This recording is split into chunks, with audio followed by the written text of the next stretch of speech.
이번에 목회에 갔습니다. 누가? 조국 전 장관의 동생이 무엇을 구속을? 결국 구속된 조국 동생이라는 제목이죠. 자, 어때요? 자, 김민지 기자, 어제 휠체어 타고의 영장심사 등장을 했잖아요. 목에 보호대 차고요. 결국 구속이 됐군요. 그렇습니다. 조국 전 장관 동생에 관한 그 구속영장이 발부가 됐습니다. 그런데 이 영장 발부에는 뭔가 추가된 그 전에 첫 번째 영장에는 없었던 혐의가 2개가 추가가 됐는데 그것들이 영향을 크게 미쳤다 이런 평가가 나오고 있습니다. 예. 추가 혐의가 결정타다. 추가된 범죄 혐의 등을 감안하면 구속 필요성과 상당성이 인정된다는 게 이제 법원의 판단인데요. 그동안 그 첫 번째 영장에 없었던 강제 집행 면탈과 범인 도피 혐의가 2개가 추가가 됐잖아요. 그래서 총 6개의 혐의로 이제 영장이 발부가 된 겁니다. 신종렬 부장판사 심리로 어제 영장심사가 진행됐는데 원래는 조 전 장관 동생이 1차 영장 청구됐을 때는 혐의가 4개였는데 2개가 플러스가 돼서 이제 6개였는데 신종렬 판사는 허허 혐의가 2개나 늘어났네요. 이쯤 되면 구속이 불가피해 보입니다. 영장 발부 구속을 시켰다는 거죠. 자, 조 전 장관 동생은요. 어제 영장 심사를 받고 나오는 이 와중에도 줄기차게 건강 문제를 호소했습니다. 조 전 장관의 동생의 목소리가 준비되어 있습니다. 잠깐 들어보시죠. 혐의 소명 충분히 하셨습니까? 네, 좀 한 편입니다. 뭐 어떻게 말을 하셨는지. 지금 몸이 좀 많이 안 좋습니다. 그럼 건강 문제 위주로. 아닙니다. 여러 가지도 답변했습니다. 혹시 강제 집행 면탈 혐의에 대해서는 어떻게? 혐의에 대해서 조금씩 다 했었습니다. 지금 오늘 몸이 안 좋았어요. 나중에. 그러나 법원의 판단은 달랐습니다. 조모 씨, 조국 전 장관의 동생은 건강 상태가 악화될 경우 수술이 필요하다는 진단서를 법원이나 검찰에 제출했습니다. 이렇게 얘기했는데 검찰이나 법원의 판단은 오케이 좋습니다. 조모 씨 한번 그 진료 기록을 한번 볼까요? 쭉 검토를 해보니까 수감 생활이 불가능할 정도의 건강 상태는 아니다. 충분히 구치소에서 수감 생활이 가능하다 판단하고 영장을 발부했다는 겁니다. 또 하나 눈길이 가는 것은요. 조모 씨가 제출했다는 진단서 한번 보세요. 저 노란색 글자. 악화될 경우 수술이 필요하다. 제가 일전에 수술 예정 증명서 아닙니까? 뭐 이런 표현을 썼던 것 같기도 한데요. 어쨌든 하국장 한 말씀 하시죠. 네. 사실 이제 조모 씨 같은 경우에는요. 지금 이제 추가적으로 강제 집행 면탈과 범인 도피 이것 때문에 이제 영장이 이렇게 나온 것처럼 사실은 얘기가 되고 있지만 실제로는 그 이전에 4가지 그 혐의 자체만 가지고도 얼마든지 그동안의 관행을 보면 영장이 발부될 그런 사안이었어요. 그러니까 첫 번째 영장 기각이 매우 이례적이었다. 그렇기 때문에 영장이 이번에 발부가 된 거고 네. 그리고 그때 당시에 그렇기 때문에 범죄 혐의로는 매우 영장이 발부될 수 있음에도 불구하고 영장이 기각되면서 뭐라고 나왔어요? 건강 상태라는 말이 나왔었지 않습니까? 건강 상태 참작. 그렇기 때문에 바로 조국 전 민정수석의 그 동생이 줄기차게 2차 영장 실질심사에서도 건강 부분을 집중적으로 제기를 했던 거고 그러나 2차에서는 판사에서 예. 받아들이지 않고 영장이 발부된 거죠. 앞으로도 저 정도 그러니까 뭐 악화될 경우에 수술이 필요하다. 웬만한 경우에 병이 악화될 경우에 수술이 필요한 병 많이 있습니다. 예. 그러잖아요. 그게 악화되는 게 뭐 몇 개월이 걸릴지 뭐 몇 년 걸릴지 그건 잘 모르겠지만 적어도 법원에서 영장을 발부할 때는 지금 현재 수감 생활을 과연 견딜 수 있느냐, 예. 견디기 어렵냐 이걸로 판단하는 것이지 앞으로 어떻게 될 것까지 예상해가지고 영장을 기각해주지 않는다는 걸 다시 한번 법원에서 확인해줬다라고 볼 수가 있습니다. 자, 이번에 어쨌든 지난번 명재관 판사가 기각했을 때도 논란. 이번에는 신종렬 부장판사가 이제 발부를 했는데도 이 조 전 장관 또 구속과 관련해서 좀 논란. 김민지 기자, 이렇게 됐든 저렇게 됐든 논란은 좀 계속 이어지는 모양새입니다. 그렇습니다. 예. 이번에 영장 발부에 대해서도 찬반 논란이 뜨겁습니다. 오늘 한 라디오 방송에서는요, 이 영장 발부와 관련돼서 이런 얘기들이 오갔습니다. 직접 들어보시죠. 조국 장관을 털려다가 조국 장관한테 뭐가 안 나오니까 가족 전체를 털고 있는 거 아닙니까? 그런데 털었는데 나왔다 불법행위가 할 수 없죠. 그거는 책임을 져야 하죠. 그런데 지금 조국 전 장관 동생에 대해서는 진짜 아프다는 거 아닙니까? 진짜로. 자기가 잘만 걸어다니고 뭐 하던데 뭐 아니 그렇지 않다는 게 확인이 됐기 때문에 그건 의원님이 자료를 조금 더 보셔야 합니다. 그래서 남이 구속됐다고 환호하는 거 뭐 그런 국민들도 계시겠지만 가슴 아파서 진짜 걱정하는 국민들도 많다는 것. 우리 사회에 다소 늦어졌습니다. 지금 20며칠이 늦어졌는데 1차 영장이 기각되면서 그나마 다행인 것은 법치가 무너지지 않았다는 게 뒤늦게라도 확인된 게 다행스럽고 의원님, 그 아니, 구속영장 하나에 법치가 무너졌다가 세워졌다 그럽니까? 그건 너무 침소봉대 해석이세요. 자, 조 전 장관의 동생이 구속됨에 따라서요. 저희가 한번 좀 정리를 한번 해봤습니다. 조국 일가의 세 번째 구속이죠. 조국 전 장관의 오촌 조카가 제일 먼저 구속이 됐습니다. 지난 9월 16일 날 인천공항에서 긴급 체포가 된 바 있었죠. 이 오촌 조카는 크게 보면 이 사모펀드 관련된 의혹을 받고 있어요. 정경심 교수는 지난달 24일 구속이 됐습니다. 정경심 교수는 혐의가 11개죠. 입시 비리, 사모펀드. 조국 동생이 어제 구속이 됐어요. 크게 보면 조 전 장관 동생은 웅동학원 관련된 여러 가지 의혹을 받고 있습니다. 이제 조국만 남았습니다. 박수현 대변인께서 보시기에는 조국 일가에 구속되는 사람의 숫자가 계속 늘어남에 따라 조국 전 장관도 심리적으로 상당한 압박을 받을 수밖에 없을 것 같습니다. 예, 당연히 그러리라고 보고요. 결과적으로 일부 국민들이 주장했던 것은 결국에는 조국을 목표로 한 것이었다라고 하는 주장들이 지금 그대로 이렇게 가는 것 같은데 좋습니다. 조국을 목표로 했든 안 했든 범죄가 소명이 되고 죄가 있다면 처벌을 받아야 되죠.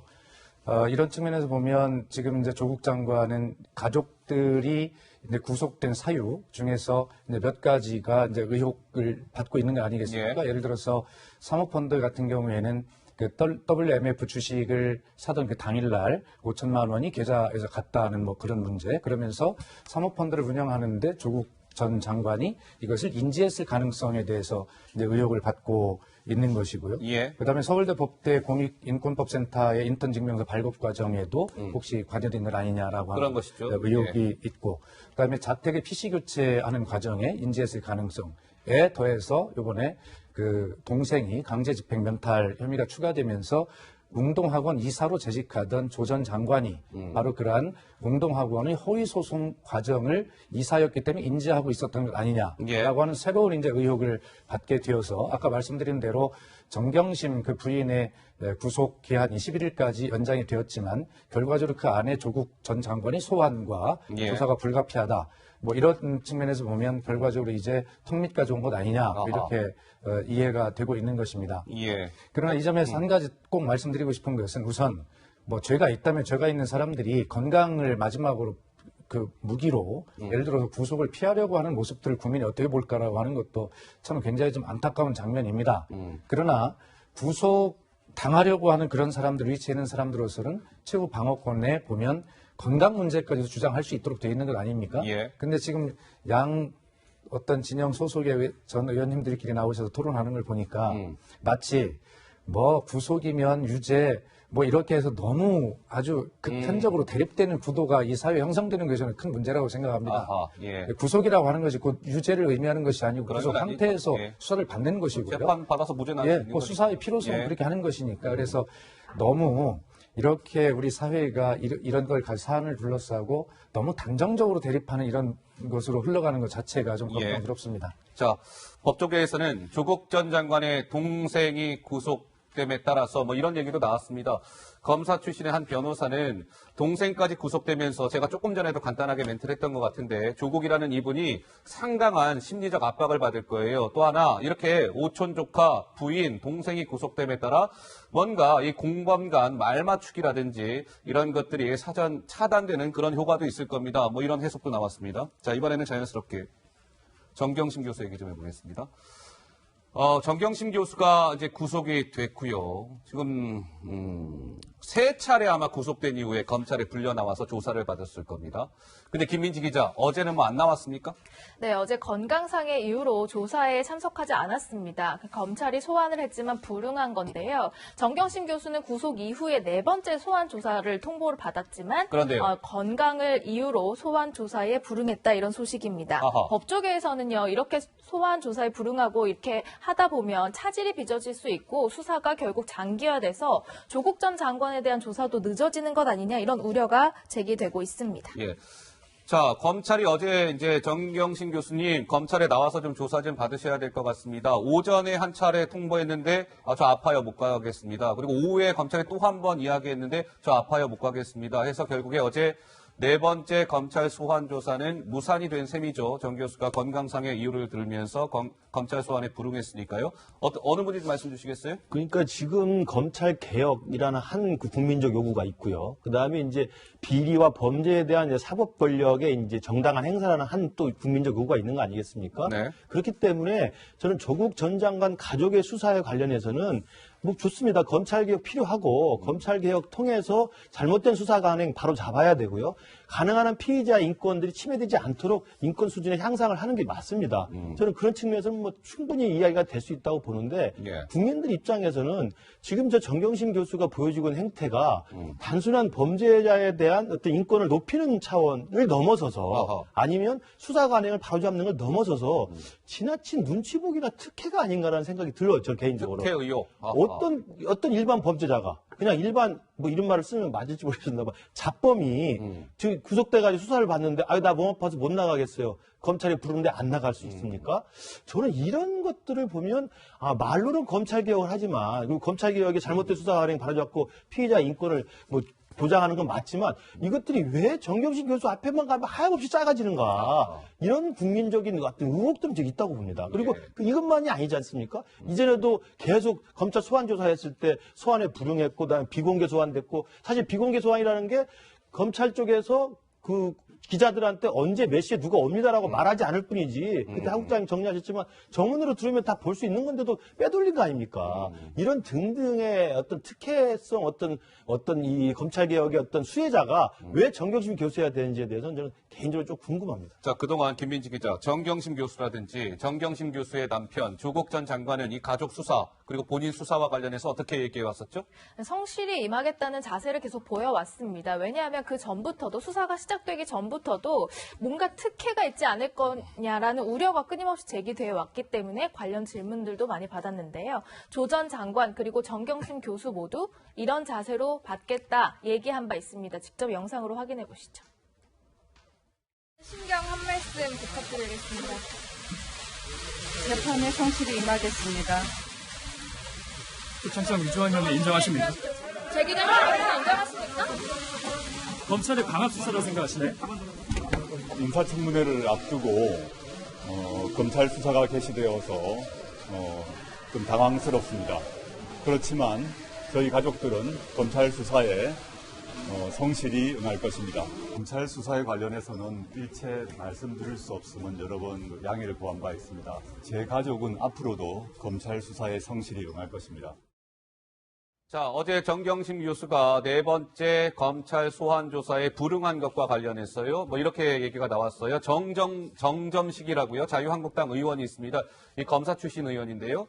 이런 얘기했어요. 자, 출석을 거부하면 그리고 지금 정경심 교수는 구속이 되어 있는 상태 아니겠어요? 이런 상황에서 출석을 거부하면 즉시 강제 구인하기 마련입니다. 강제 구인해 와요. 왜냐하면 구속이 된 인물이기 때문에 체포영장 발부 뭐 이런 절차도 필요 없다는 거예요. 이미 구속이 됐기 때문에 강제 구인한다 이겁니다. 근데 정경심 교수 강제 구인 됐습니까? 안 됐죠? 자, 또 하나 검사 출신 A 변호사는 위중한 경우가 아니면 일단 어떻게든 출석을 시킨다는 거예요. 오세요. 어디 검찰이 부르는데 오세요. 조사 받읍시다. 출석을 시킨 뒤에 진술을 거부하면 진술 거부했다고 조서를 작성한다. 이런 얘기가 나오는데요. 하국장 어떻습니까? 그러니까 이제 조국 전 장관이나 또는 정경심 교수나 모두 이제 국민 앞에서 성실하게 수사에 응하겠다 또는 성실하게 재판에 임하겠다 이렇게 얘기를 했지 않습니까? 근데 여기서 성실하게 수사에 응하겠다나 재판에 응하겠다고 하는 뜻은 어떤 뜻이냐면요. 내가 최대한 잘 발뺌하겠다 이런 취지가 아니고 실체적 진실을 검찰 그리고 법원에서 판사가 밝혀내려고 하는데 내가 최대한 협조하겠다 이런 의미로 협조하겠다. 우리가 받아들이고 또 그런 의미로 대답을 해야 되는 거예요. 이거를 최대한 검찰 수사를 피하고 법원 재판을 어떻게든 질질 끌게 하는데 내가 노력하겠다 이런 뜻은 아니잖아요. 예. 그런데 지금 하는 거를 보면은 사실 아까 우리 이용환 앵커가 얘기한 대로 예. 구속된 피의자 같은 경우는 만약에 나 출두 안 할래요. 검찰청에 가서 나 조사 안 받을래요. 그러면 바로 강제로 구인하면 됩니다. 예, 강제 근데 구인한다는 왜 못합니까? 요새 예. 하도 지금 얘기하는 거예요. 피의자 인권하면서 얘기를 하다 보니까 검찰도 그걸 못하고 있는 거 아니겠습니까? 심지어 오늘 나온 얘기는 그러면 검찰이 출장 조사를 나가겠다. 그 서울구치소 출장 조사를 나가겠다는 거 아니겠습니까? 그러니까 보통 사람하고 얼마나 다른 지금 특별 대우를 받고 있는지를 지금 알 수 있는 건데 제가 정경심 교수의 의도는 이해하겠어요. 왜 이해할 수 있느냐? 지금 정경심 교수 같은 경우는 검찰에서 증거인멸이라든지 아니면은 여러 가지 뭐 동양대에서 뭘 위조하고 표창장 위조하고 이런 거 있지 않습니까? 예. 이건 다 수사 끝났어요. 지금 하려고 하는 건 사모펀드와 관련된 거예요. 근데 사모펀드는 어떤 폭발력이 있느냐? 조국 장관이 그동안의 다른 혐의들은 그것만 가지고 입증된다고 할지라도 구속영장을 치기에는 국민적인 법 강정하고 사실 맞죠. 아, 그렇습니까? 예. 사실은 검사나 판사들도 그것만 가지고 영장을 과연 칠 수 있겠느냐. 그러나 사모펀드와 관련해서 이것이 뭔가 조국 장관이 경제적인 이득을 얻기 위해서 사전에 그 내용을 알고 5천만 원씩 2번 보낸 것도 그렇게 보냈고 또 부인이 거기에 투자하는 것도 알고 있었고 이런 것들이 나오게 되고 심지어 거기에 투자하는 과정에 정부가 하는 여러 가지 사업들하고 그런 것들이 사전에 정부가 새 나가서 투자를 했다. 이렇게 된다면 조국 장관이 지금 구속을 면하기가 어려워요. 예. 그러니까 정경심 교수 부인으로서는 이 분야는 아예 내가 수사를 아예 피하겠다. 이런 지금 전략을 쓰고 있는 거죠. 제가 한 말씀 좀 박수현 드리겠습니다. 대변인. 우리 김근식 교수님이나 하종대 국장께서는 특혜를 말씀하셨습니다. 제가 저게 어떻게 특혜일 수 있습니까? 지금 조국 장관 일가에 대한 수사가 지금 두세 달 온 국민의 관심 속에 저렇게 좀 왔지 않습니까? 그리고 70군데 이상 압수수색을 했어요. 그리고 조국 전 장관 자택만 해도 11시간에 압수수색을 했습니다. 도대체 한 인간을, 한 가족을 어떻게 이렇게 탈탈털이식을 할 수 있습니까? 그 과정에 저 가족이 해체되는 아픔에 준하는 그런 아픔을 겪으면서도 정말 버틸 수가 없는 상황까지 간 것 아니겠습니까? 예. 보통 사람이 어떻게 버틸 수 있습니까? 왜 어떻게 저 가족에게만 저렇게 가혹합니까? 가혹하게. 거꾸로 이야기할 수 있죠. 자, 그런데 이미 구속이 되어서 조국 전 장관과 정경심 교수가 서로 공범끼리 말을 맞출 수 있는 상황도 이미 해소가 된 겁니다. 그런 상황에서 지금 말씀대로 정경심이 어떠한 그 사모펀드에 관련된 그런 수사와 관련해서 어떤 빌미를 좀 뭐 하기 위해서 확보하기 위해서 지금 수사를 거부한다라고 하는 것은 그럴 이유가 없죠. 예. 이미 그럴 수가 없는 상황입니다. 그렇기 때문에 이미 건강이 굉장히 안 좋은 것은 알려져 있고 그 건강이 안 좋은 것도 너무나 가슴 아픈 상황으로 돼 있습니다. 자, 이럴 때 구속이 된 상황에서 성실히 검찰 소환에 응했고 정말 몸이 앉아서 한 번쯤 예를 들어 불응할 수 있다면 그것은 좀 지금까지 고통을 생각해서라도 그렇게 너무 야박하게 말씀하시면 안 될 것이다. 이미 구속돼 있는 사람이 뭐 한다고 불응해서 어떤 혜택을 입겠습니까? 예. 제가 하나만 좀 예. 얘기를 하겠습니다. 예. 왜냐하면 시청자들이 균형 잡힌 어떤 그 생각을 갖도록 하기 위해서 제가 말씀드리면요. 70군데에 압수수색을 했기 때문에 과잉 수사를 했다. 이런 얘기가 특히 여권에서 많이 나오고 있습니다. 지금 우리 박수현 대변인도 전 대변인도 지금 얘기를 하고 있지 않습니까? 그런데 조국 일가의 비리는요. 관련된 대학만 10개가 넘습니다. 그러면 10개에서 만약에 그것이 어떤 한 곳만 압수수색을 해야 됩니까? 거기 있는 압수수색 보통 두세 곳 됩니다. 이것만 하더라도 3, 40곳은 되는 거예요. 그러니까 범죄 혐의도 정경심 교수 같은 경우는 무려 11개에 해당합니다. 예. 그러니까 압수수색 장소가 많았다고 해서 과잉 수사다 이렇게 말하기 힘들고요. 그 다음에 제가 한번 왜 이게 특혜 수사인가 한번 보겠습니다. 자, 압수수색, 휴대폰 압수수색 지금도 안 되고 있습니다. 계좌 추적 지금도 안 되고 있습니다. 예. 조국 전 민정수석에 대해서는 출국 금지도 안 했습니다. 이런 경우 거의 없습니다. 그리고 피의자를 소환 일정하는데 한두 번은 내가 무슨 일이 있으니까 다음 날짜로 연결 좀 미뤄주세요. 그럼 그건 가능합니다. 예. 그러나 정경심 교수처럼 여러 차례에 걸쳐서 계속적으로 소환을 뒤로 미루고 안 나가겠다고 이런 경우 일반인은 절대로 할 수가 없습니다. 네. 심지어 한번 보십시오. 일반적으로는 공범 관계일 때는요, 동시에 불러가지고 분리 수사를 합니다. 아하. 그래야만 이 사람이 거짓말하는 걸 알 수 있지 않습니까? 그러면 딱 불렀을 때, 이 사람은 얘기하는데 너는 지금 이렇게 혹시 네가 거짓말하는 거 아니야? 이렇게 하고 동시에 수사를 해야 돼요. 지금 정경심 교수하고는 여러 사람하고 공범 관계입니다. 그죠? 그러나 특히 부부간의 공범관계였습니다. 그러나 지금 아직 조국 전 장관은 소환도 안 했습니다. 예, 그렇잖아요. 예. 이런 여러 가지를 봤을 때 다른 사람하고는 특히 살아있는 권력, 문재인 대통령이 수사하라고 해서 지금 수사했습니다. 얼마나 살아있는 권력이 어렵게 수사가 되는가 이걸 알아야 됩니다. 그리고요. 살아있는 권력은요. 죽어있는 권력보다 보통 4, 5배 정도 수사력이 힘듭니다. 왜 그런지 알아요? 아하. 그것과 관련된 참고인들이 그거를 시인하지 않습니다. 왜? 자기가 보복을 받을까 봐서. 예. 그렇기 때문에 보통 경계- 수사력이 4, 5배 정도 된다. 이런 것들을 또 감안을 해야 됩니다. 알겠습니다.